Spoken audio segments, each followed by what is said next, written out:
Hello, BookTube. We're back with another castaway, and I don't know who it is. Well, no, it's Steve Donoghue.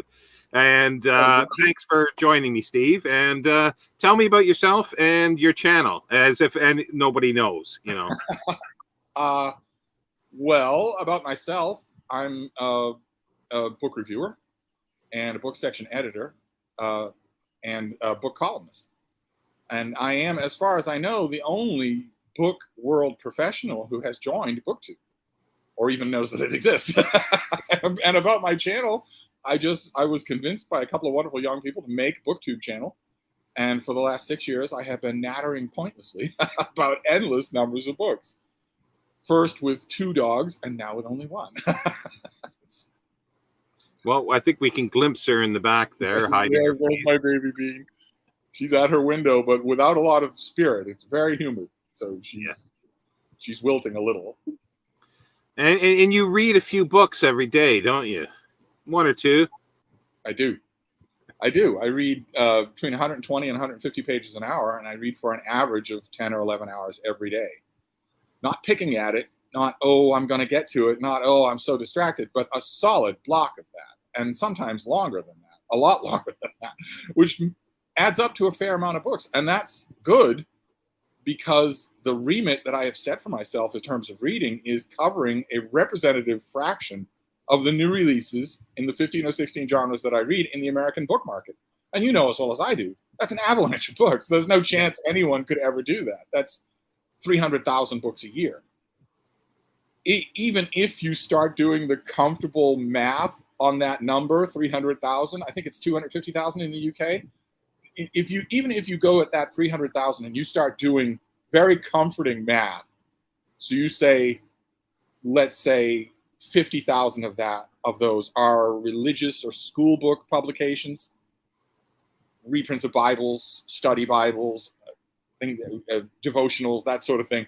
That gets you to 250,000. Then say another 50,000, let's say even 100,000 are educationally related. So textbooks, workbooks, that sort of thing.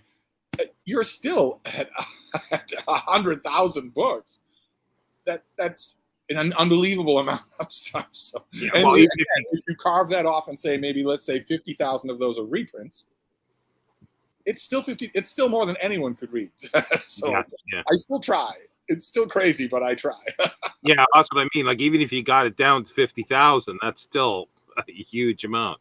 Yeah, nowhere near what anyone could do. So 8 books on your desert island aren't going to last you long. So well, there'll be rereads. There'll be rereads. Yes, the whole point is that they're not supposed to last long. That's the whole point. Is they're supposed to be the books that I know I'm not going to want refreshment from. Otherwise, it doesn't work.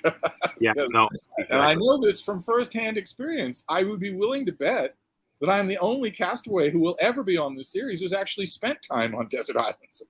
So I know exactly what I would want to read and what I wouldn't. I just had to whittle it down. But I have spent time on islands exactly like that, in the Indian Ocean and the South China Sea and the South Pacific off the coast of Africa, where you fetch up on a place like that and there's no one there. There's no one. Sometimes, occasionally, a few times, I was so far off shipping lanes that I doubted that anyone ever would be there. The difference being that in your hypothetical, I don't have the means to leave. Whereas, yeah, well, it's also a multi-dimensional island, so it's only one island, so everybody's on there, but in different dimensions. Oh, God, please tell me I don't have to share it with some of your other castaways. You've had some of BookTube's dregs. Something I wanted to ask you, because, well, like you've traveled everywhere, you've said, except Australia. And I think I've put up questions occasionally, but in your lives, but they just disappear too quickly. Pitcairn Island. You've been to Pitcairn Island? Oh, okay. No, that's cool. It doesn't really count for this kind of talk about so many islands that you encounter when you're out on the open ocean are just barren rocks, and that is not what's typically meant, right? But a desert island will have greenery. It will have a source of fresh water somehow. Yeah. I'm always mystified by, like, for instance, I used to occasionally know travel guides who would say, oh, yeah, there's a desert island, and show me a picture of it. and it would be a ring of bright white gypsum sand, and then elevated ground covered in greenery. And they would say, yeah, this is great, except it has no source of fresh water. I was just mystified. Like, what do you think those plants are living on? Yeah. Of course it has a source of fresh water. What you mean is it doesn't have a Starbucks. Yeah. No, it was just that because Pitcairn Island is sort of out of the shipping lanes, generally speaking. So it's just not too many people get there. So I was really curious. One of the things that people don't realize, that especially people who don't travel, one of the things they don't realize is that there are thousands and thousands of islands. People think, oh, well, there's the South Pacific, so I'll go all the way to Hawaii, and it'll be just wide open ocean between here and there. Or they think, well, Indonesia, I think I probably know all the islands that are. You don't at all know that. No, if you're looking at a map and you're seeing a wide open expanse of ocean, it's covered in islands. They're just really small, and most unnoteworthy in any way, uninhabitable, that sort of thing. They're there. But Steve will be there with his 8 books and a record and luxury item. So what is your first book then? Well, like I said, I've got them on the iPad here. And like I said, I'm going for books that I already know will not bore or disappoint me. One of the little things that I've been saying at the screen in your earlier editions of Desert Island Books to your earlier castaways is, oh, no. You're picking books that you like. That's not the right criteria. Do you have any idea how fast you will come to first know and then absolutely hate the collected stories of Sherlock Holmes or Dracula by Bram Stoker? Do you have any idea how fast you will come to hate that book? And so I've avoided that. I've avoided that in favor of books that I know are inexhaustible, for me anyway. And the first one is this.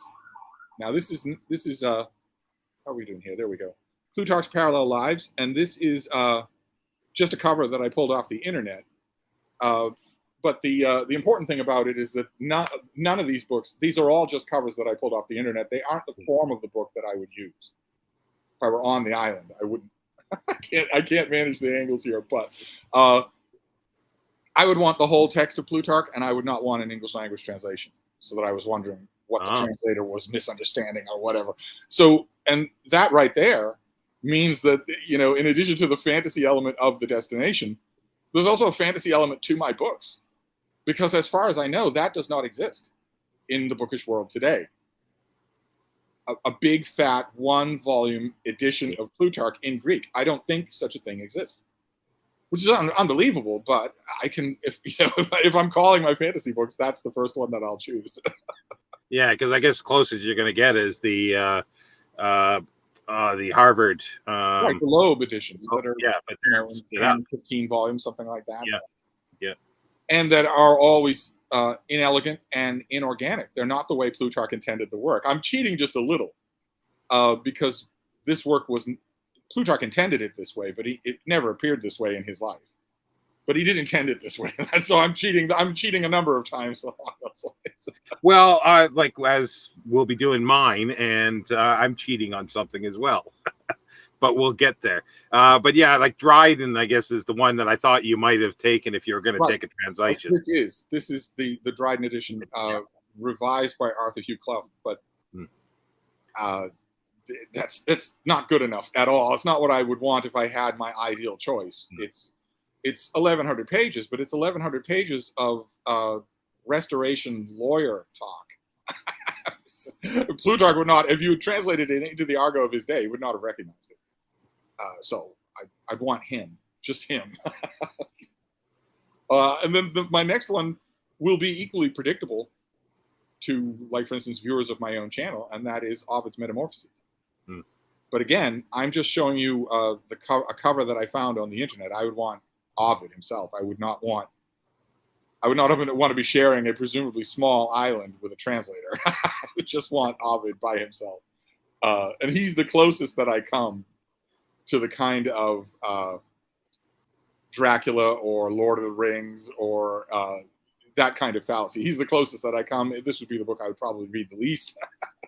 But it shares something in common with virtually all of the books that I'm picking. We always say that books are a doorway into another world. And what I'm doing intentionally on this list is not picking books that are doorways into other worlds, but books that are doorways into other cosmologies. Whole constructions of universes is what I want. If I'm going to be stuck with these books, that's what I want.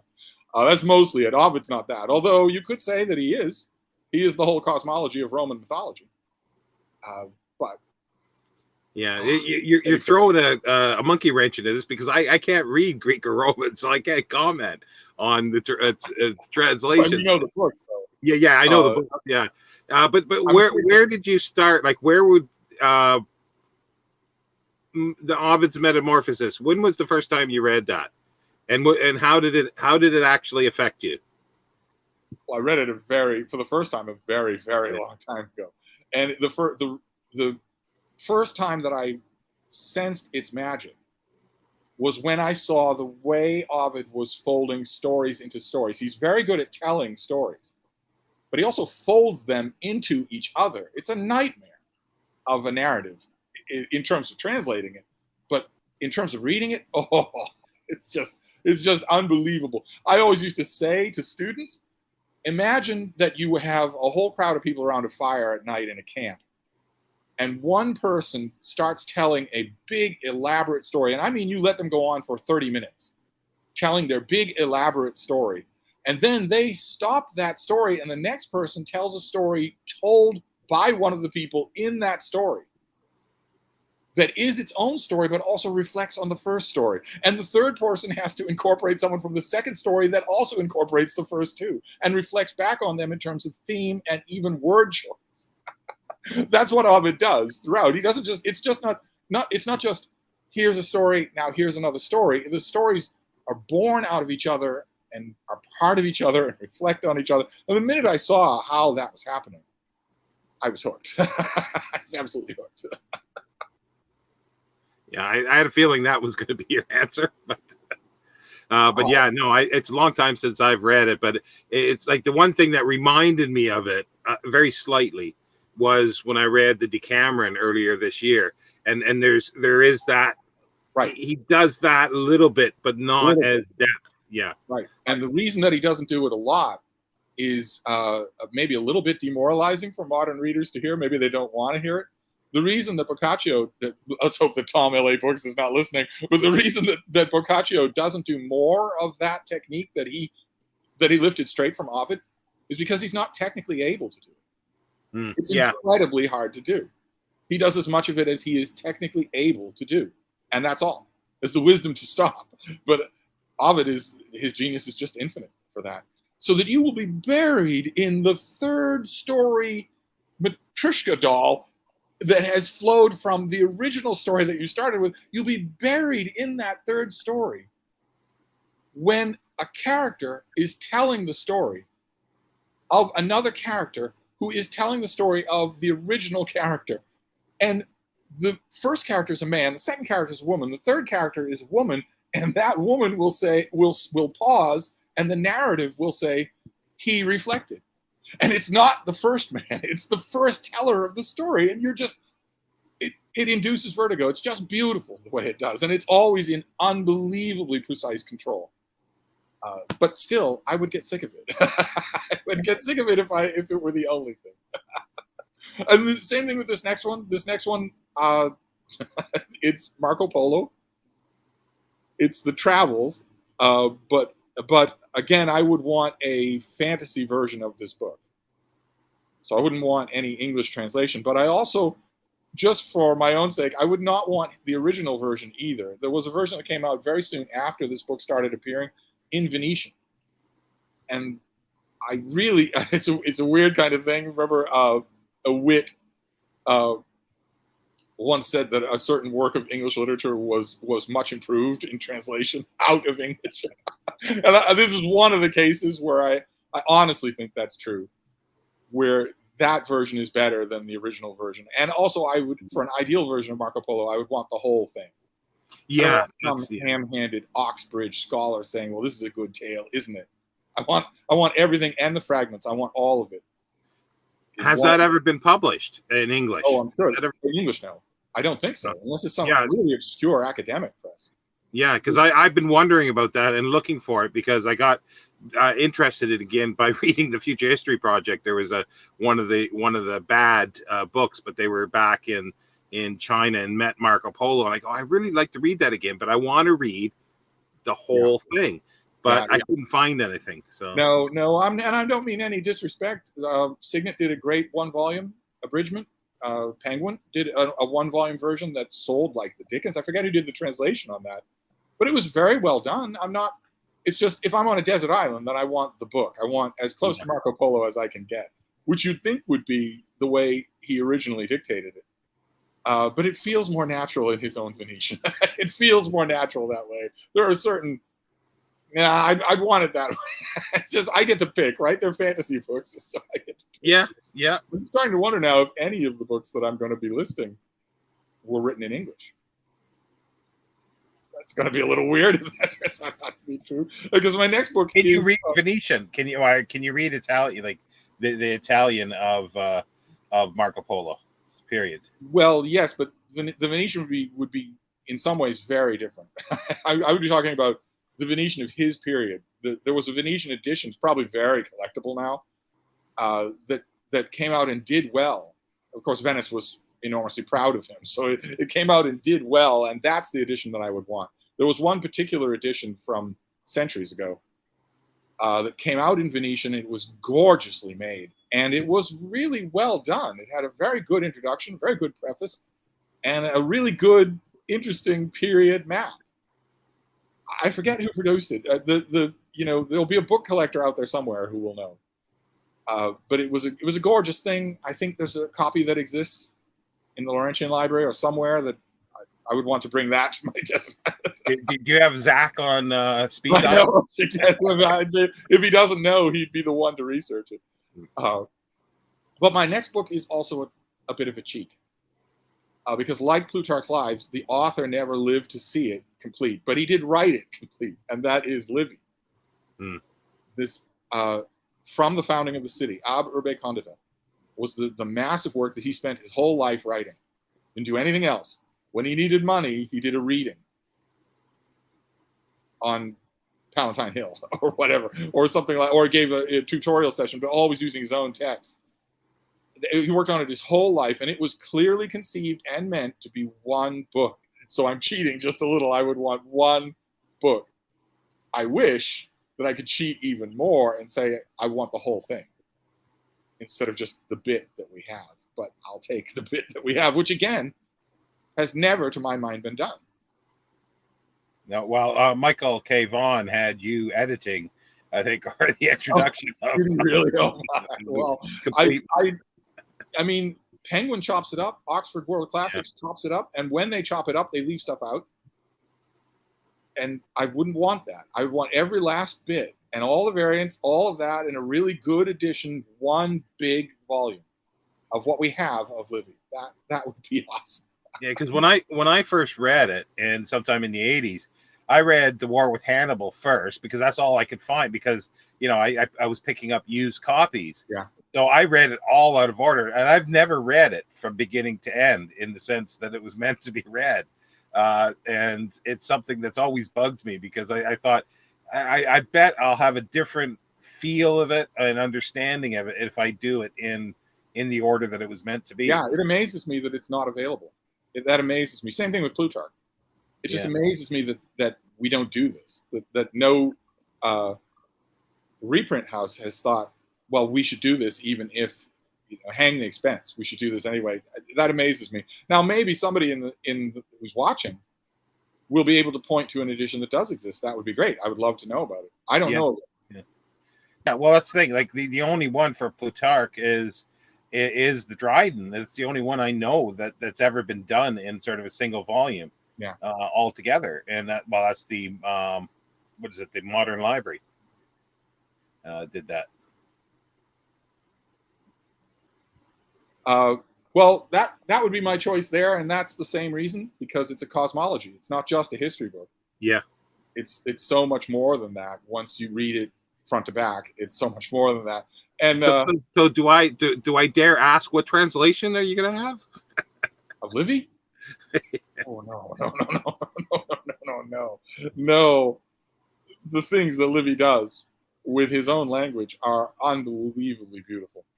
I would not. No, no, no, no. There are plenty of English language translators that I like, but if I'm stuck on a desert island, I don't want them involved. No, no, So do any of them come close though to no, his? No. no, no, no, no, no. For what he can do, it's just the reason that they don't come close is not because of failure on their part. It's because of the radical structural difference between Latin and English. Latin, the word, well, as you probably know, the words in Latin come with their own description of their function in the sentence. So where they show up in the sentence is largely up to the artistic merit of the author. Whereas that's not true in English. That's absolutely not true in English. Man eats horse means something radically different from horse eats man. And there's no way to change that without adding words in English. There's no way to change that because the word horse in English has no idea what it is. It doesn't care what it is. It needs other things to tell it what it is. And that's not true in Latin. And the great writers of Latin, Cicero, I would say Livy. Cicero, yeah. They know how to exploit that. They know how to create a shiver down your spine because they've been playing with that in long, long passages. That doesn't happen in English. Plenty of things happen in English that can't happen in Latin, but that doesn't happen in English. So no, I wouldn't want to translate. In fact, I think this next book may be the only book on my list that I would want in translation. And that's only because I can't read it in the original. And that is... Well, I got you beat there a little bit. I did learn biblical Hebrew, but that's where I failed at Latin and Greek because I was trying to take all three together, and it was like, no, I had to give up two. And that is known widowmaker, those three at the same time. I've known a couple of scholars who did it, but most of them don't. I couldn't. I could barely do the biblical Hebrew.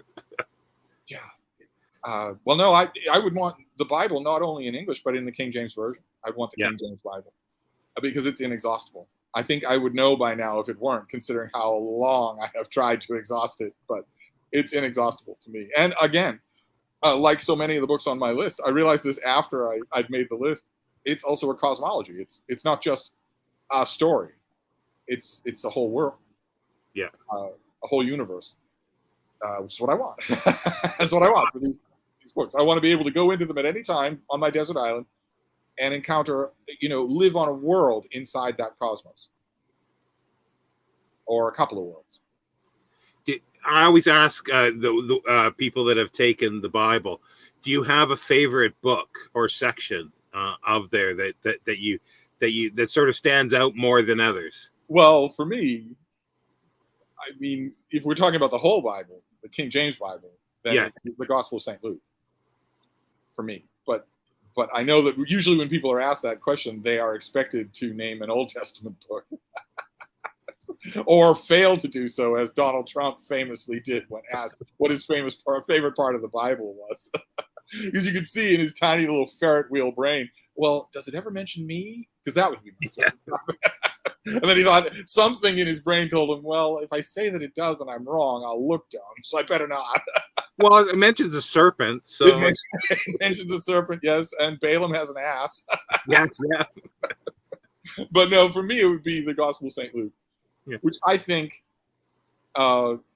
winks at its source material and even its own theodicy far more consciously than current day devout Christians like to believe.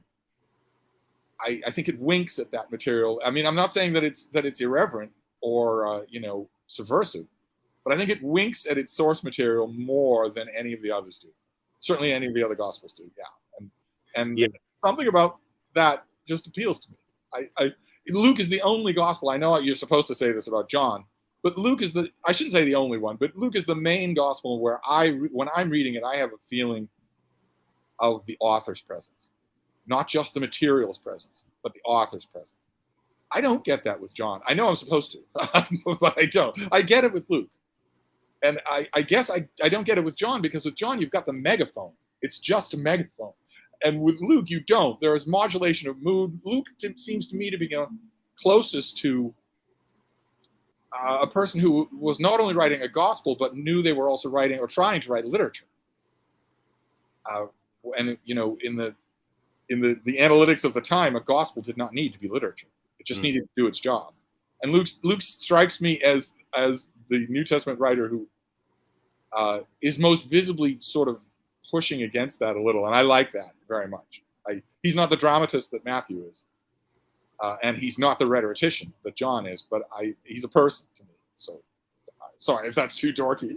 That would be my answer to my favorite. Oh yeah, well, I sort of feel the same. Like by the time this goes out, everybody will have heard me say that my favorite book is Jeremiah, and that I think too has the author in there because there's humor in it, or at least parts of it, because it is different authors that have put it together, right. Probably. But there are sections that you're going, this guy's got a good sense of humor. Right.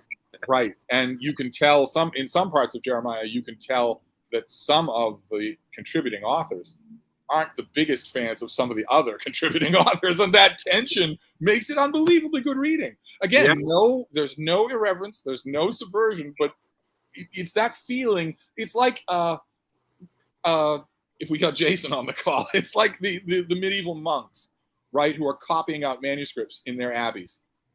It's always fun when you get a doodle on the side. Oh yeah.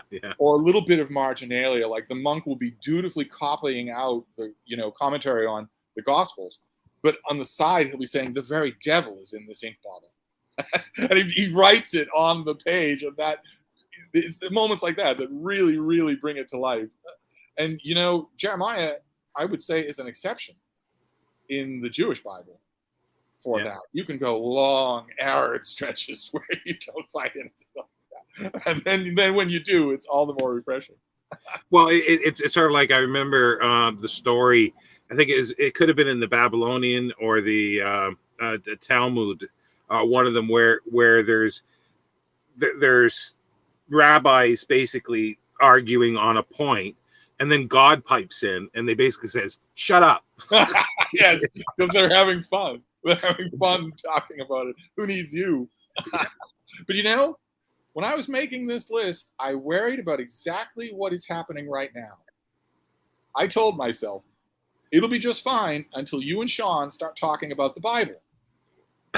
In which case, suddenly little Renaissance cherubs in the shape of Tom L.A. Books and Jason Harrigan are going to start floating in, and that's going to be the rest of the conversation. And we're never going to go back to anything else. We're just going to talk about that. Well, we do get always sidetracked a little bit, but we steer it back on. So we'll go to the next book now. You don't want to, though, do you? Any more than I do. We haven't even talked about 1st and 2nd Samuel. No. All right, well, we'll move on. My next one is very predictable. Of course, it's Herodotus. Again, I picked a cover off the internet. This is the Penguin Classic Aubrey de Selincourt translation. But again, I would not want a translator. If I was stuck on a desert island, I would want me and Herodotus. I wouldn't want a translator. And fortunately, that's not so hard to do. There are portable hand-sized editions of Herodotus that probably be pretty pricey, but I could probably find one. If I were preparing for my stranding on a desert island, I could probably find one. And again, it's almost a cosmology. Herodotus and Ovid are the weak spots here. But it's almost a cosmology. You can certainly live in Herodotus at endless hours, as I have done. I know for sure. I have road tested all of these pits. All of them have been my companions on long, long, long travels. All of them have been. I was reading, I think it was the Bible. I think I was reading a really battered, hardy copy of the King James Bible at a fireside on a sweltering night in Africa when a little bat just landed on the Bible. I don't know why. I don't know why he wasn't afraid of the fire or anything like that. He just sort of landed on the Bible. And I was worried. I was thinking, don't slip, don't fall. There are sleeping beagles at my ankles. I don't want you falling into the midst of them or anything like that. Because I always had a standard rule. I still do, with a certain little terror of a My standard rule for all little creatures out in the world is I will not wake my dogs or alert them to your presence, but I will not save you either. I'm not going to deny their own instincts just because you wandered into my field of view. I won't alert them, but that means you have to be careful. If you alert them, I'm going to let them do what they're hardwired for 170 million years to do. So, but this bat was just curious. He showed up on, I think, the Book of Job, and then flew off. I have been with Herodotus all over the world. I had a sturdy little school copy of Herodotus that I lost in the Indian Ocean. It went overboard in the Indian Ocean, so I had to get another copy. One of the only times when I was traveling that I ever bought a book. The only times I ever went into bookstores. I would go into a bookstore in order to see if I could get a replacement copy of the book that I just lost, whether it was eaten by a porcupine or gone overboard or whatever. So, but Herodotus is largely endless. I imagine he's shown up on quite a few of your. Yeah, it's showed up a few times. Yeah, and I guess through a strange sort of space portal, we were at the Giza at the same time, reading Herodotus. I on the outside of the Pyramid of Khufu, and you were inside reading. And I was reading actually that version, with the exact cover as well. Now, what was the situation there? Were you part of a tour or? No, I was in the Middle East. I was in Jordan to do field school. I was excavating, and I had a couple weeks at the end. It was finished, and I wanted to go to Egypt, so I went to Egypt, and I had 3 books with me, and Herodotus was one of them. And I read it there, and then later I read it while I was in jail in Cairo as well. And that was for gun running, right? Oh, right. Statute of limitations, all that sort of thing. Well, let's just say I was caught on a military site, and that was the problem. I swear, when it comes to you and Mark Richardson, BookTube is getting very watered down versions of some stories. I swear that's true. I'm honest. It's honest. My next one, I feel that I alienated Tom at Tom LA Books by saying that Boccaccio just wasn't poet enough to compete with Ovid. So my next one, I will include the Divine Comedy by Dante, because it is very explicitly a cosmology. It is a whole universe and everything in it.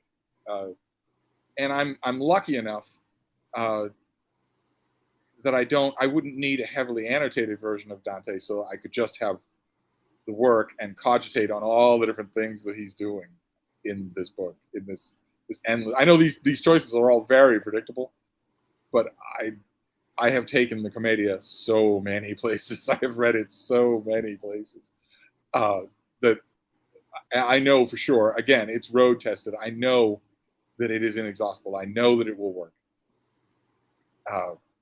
So I would bring it with me to my desert island. Yeah, well, it's like a lot of these things that I've read like in the 80s, so when I was quite young, and I really want to reread these because it's just like they really impressed me at the time. And some I've reread, like Herodotus, I've reread several times since then. But yeah, like the Dante, I haven't read that since the 80s, since I was in my early to mid 20s, and I really, really want to do a reread of it. Well, of course, the 80s were 10 years before I was born. But I imagine I would have liked it in the 80s too. I mean, did you have electricity back then? Yeah, in the 80s I had electricity because I was in the city, but it was in the 70s I had no electricity. In the 80s, the electricity only took the form of electric boogaloo. And then my last book, also a cosmology. So if you took a while, probably there are some people who watch my channel who could guess what it is. It's The City of God by St. Augustine. And again, like with Dante, like with all of these books, except the King James Bible, I would not want a translator. As good as they do, the translator, I forget the name of the translator for Penguin Classics, but he did a fantastic job, but not good enough. not good enough.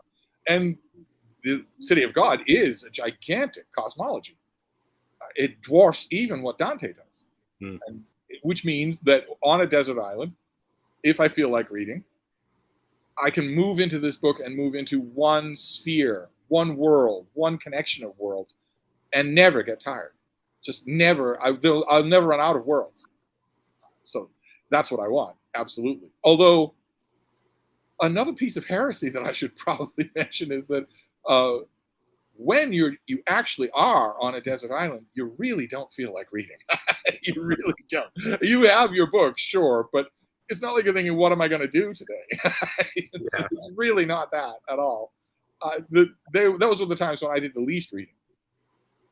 When I was on islands like that, you have to be concerned with food, with shelter. You have to keep an eye on the weather, all that sort of stuff. And when you have secured all of those variables and you have a long stretch of hours in front of you, you're in a beautiful location. The last thing, I know this makes me a heretic for your series here, but pretty much the last thing I would want to do in a situation like that is pull out a book and start reading. Maybe sometimes in a gentle way. I think after a while you get into a rhythm, and you might get tired looking at the beautiful sunset or sunrise. That was spoken like a die-hard bookworm. That reminded me of The Simpsons, where the comic book guy and Skinner's mother are looking at a beautiful sunset, and she says, "Thank God there's only one of these a day." No, you don't get tired of it, really. No. And I was on an unnamed, probably uncharted island in the Indian Ocean, and one of the things that kept me occupied during the day, one of the things that was fun, is I had a big beach on the south side of this little island. The island was no more than the floor space of Hyde Cottage here, but there was a beach on only one side of it. The other side dropped straight into the water, and that beach was beautiful. It was idyllic. It was straight out of a postcard. It ran down to very blue, very clear water, and then a little ways, and then a sandbar that was sort of a ring concentric with the shape of the beach. And several times in the course of a day, a shark would cruise in the water between the sandbar and the island. Looking for what? I have no idea. Crabs? Or maybe me? I don't have any idea. But it was not a small shark. And that was provided endless amounts of entertainment to know, well, when's he going to show up? And is there any way to know what a 15-foot shark is noticing? When that shark is entering that sandbar and that little inlet and swimming its length and then going out the other side, is that shark in that water in any way paying attention to me? I could never answer. I don't think questions like that are genuinely answerable. I never did anything dumb like throw rocks at it or anything like that. I just watched. But did it know I was there? Did you ever swim in it? No, I don't swim in the ocean. No. It's the fish's toilet. It's a fish's toilet. Well, and I've seen people, not just on desert islands, but off the coast of Cape Cod, who are at the beach, and there's a sandbar out there, 15 feet out. They wade out to the sandbar, and they're on the sandbar. And I've been on sandbars like that with people where they're saying, what if a shark shows up? And the others say, well, we'll just swim for it. It's only that distance. We'll get to the other shore before the shark gets to us. Oh, no, you won't. I love those YouTube videos where they're showing a whole beach with a whole bunch of people, and then there's a drone that comes up and sort of looks, and it takes a certain angle, and there's like 30 sharks just milling around out there, waiting for lunch. Well, that now that I've got the heresy out of my system, I will go back to being a good citizen of BookTube and say that I would love reading these books, but I don't know that I would.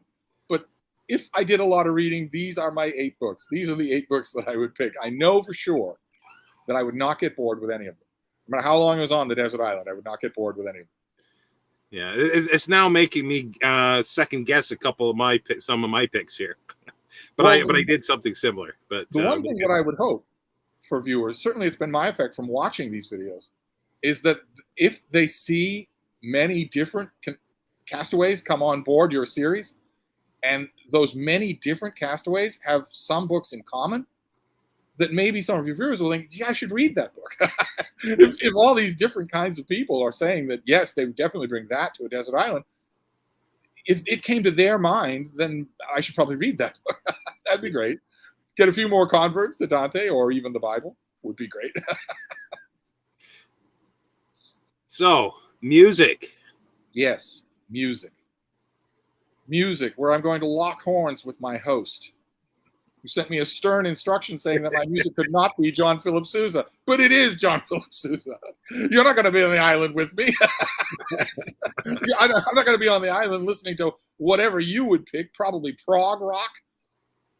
No. And saying, well, I don't like it, but Shawn somewhere living in comfort does. No, it's my desert island. All John Philip Sousa, all the time. On 78s or on cylinders? On 78s or cylinders? Well, we're not really clear on how we would be playing the music, right? Yeah, well, yeah, it's like there's no Kindles or ebooks because there's no electricity, and then I sort of realized, well, wait a minute, how do you play the records? If you got, well, you got a wind up one, yeah, that works. I have a very large repertoire of music in my head, and I'm grateful for that. I don't actually need to bring any music with me. If I want to play something for the shark, it would be John Philip Sousa, but I don't really need to. A ton of symphonies, an enormous number of Broadway shows that I have them already. I would probably be doing a lot of singing of my own. Oh, God. You'll have no trouble with sharks then. No, nor anybody else, even seabirds. They might zero in at first thinking that by the sound of it, something was in mortal danger. Maybe they'd be carrion, but no, after that, they just, no, he sounds like this all the time, so let's go. But that is my music. Der Kommissar is John Philip Sousa. Sorry if you don't like it. Jeez. Well, I just sort of figured it was like, it was too predictable to be John Philip Sousa, but that's why I said jokingly, no Philip Sousa. When you emailed that to me, I almost thought for a minute that you weren't an American. I'm not. And doesn't everybody want to be an American? Science denying and riddled with COVID. I used to have actually a lot of 78s of John Philip Sousa from 1900 to 1905. I had a bunch of 78s. I was given a whole bunch, and then there were fun to play. Only know him for his 5 best known marches. What about the other 200 marches? Yeah. Okay, luxury item. Let's just segue into the luxury item. Luxury items are also a problem. Item. Right. Well, okay. One of the things we have to dispense with right away here, I've just been amazed by some of your other castaways. Frida and I are a package deal. There's not a chance in the world that I'm going to designate her as a luxury item. She would be with me. I'm talking about the books and the music that we would be bringing on an island. But luxury item, I have 2 possibilities. One is cheating, and one is not cheating.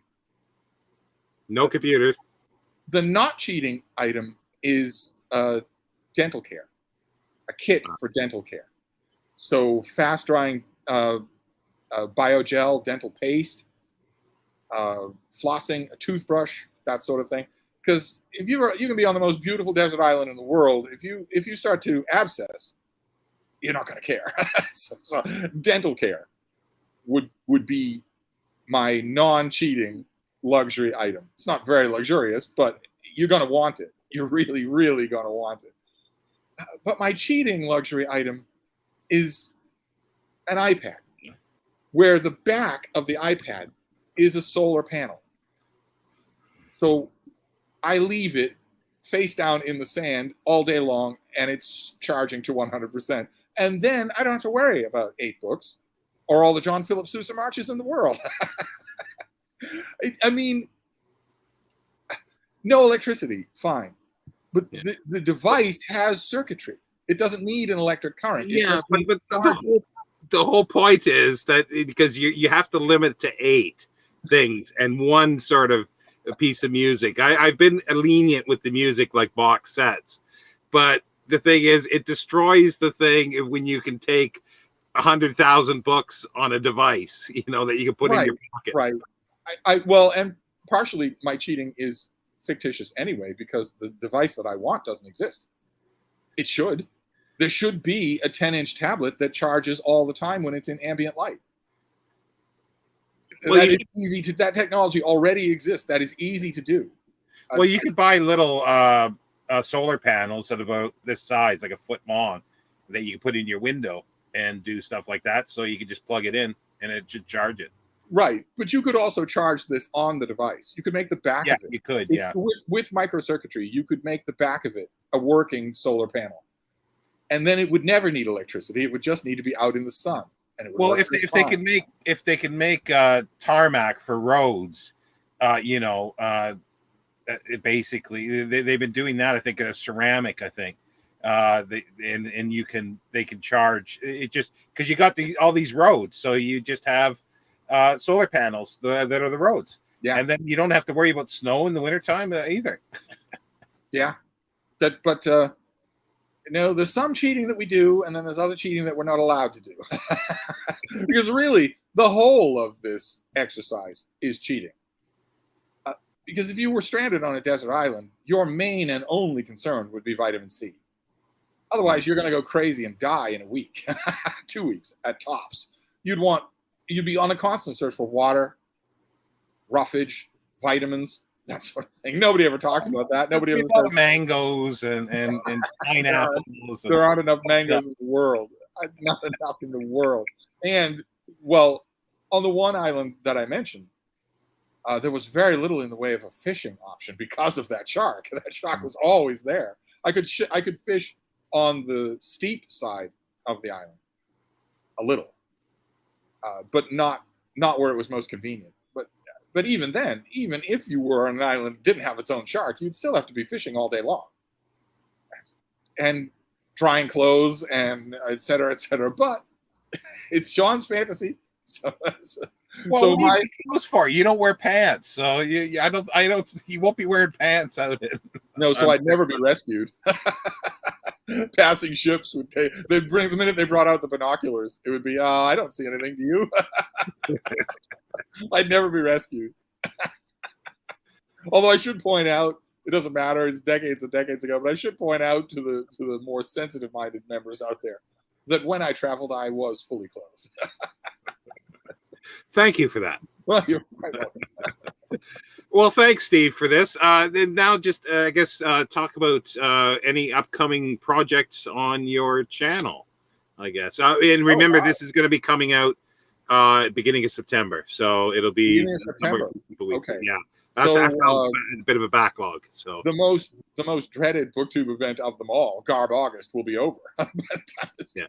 The residual odor will still be around, but the event will be done. So what is September? There's Book Trek.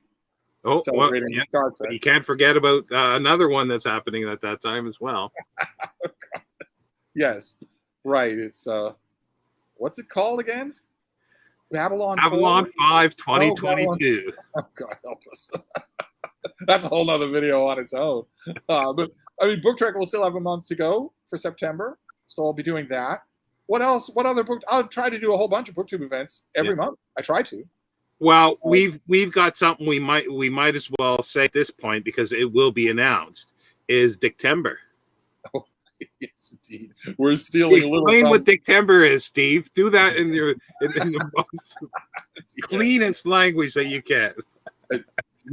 Several of you will have thought that when Garb August ended, you were finally allowed to be respectable booktubers again, but no, no. An event is actually coming your way called Dictember. We'll leave the announcement video. We won't steal all of its thunder, but it's not. Well, it'll already be up. The announcement video will be up by the time. Well, it will be. All right. Then you'll already know. There's no not surprise. Exactly what it sounds like. It's referring to the house dick, to detectives, to private detectives. That's what it's referring to. And I'd like to think that all of us involved are viewing it as a very affectionate and respectful adjunct to March Mystery Madness, not a competitor to it at all. It's just taking one aspect of mystery fiction, which is, hardball detectives, house detectives, consulting amateur detectives, and giving them their time to shine. That'll be a lot of fun. And they're right. That's September as well. And there are probably other big September events that I'm not remembering. That are they still doing Shake-Tember or Shakespeare? Is that September or has that... It changed to Shake Tube, so I don't know if it changed its month as well. Oh, okay. It might have. I don't know. But I'll be doing a bunch of that, plus all of my usuals. I do the mail. Whenever I get mail, I do, a poem. I do poems quite often. I do new arrivals. I do all the tags I can get my hands on. There'll be all of that. I'll just keep doing that. I'm not at all bored with the normal ecosystem of BookTube. I love it. I absolutely love it. So I'll just keep doing that. Okay, great. Yeah, well, this is actually one of the shorter videos. I'm really surprised. It's on the shorter side. The only reason that it's on the shorter side is because we both exercised control when we were talking about the Bible, even though at that moment, Tom and Jason were both screaming, no, keep going. No, keep going. They were dialing in like in the old radio shows, trying to get on the air. But that's the only reason, is that we controlled ourselves there. If we hadn't done that, we'd be on Nehemiah by now. There's no signs of stopping it. But it was a ton of fun. I'm loving the series. Yeah, thank you. And I'll see you in a couple minutes as well. Indeed. Yes, indeed. Like, I don't know how this is going to work out, folks, but I will be a castaway and next week, actually. You can't have a series without you involved. What's the fun in that? Well, I was going to do it myself, but another member of the OGBG will do it. Yeah. Okay, thanks everybody. And next week is me.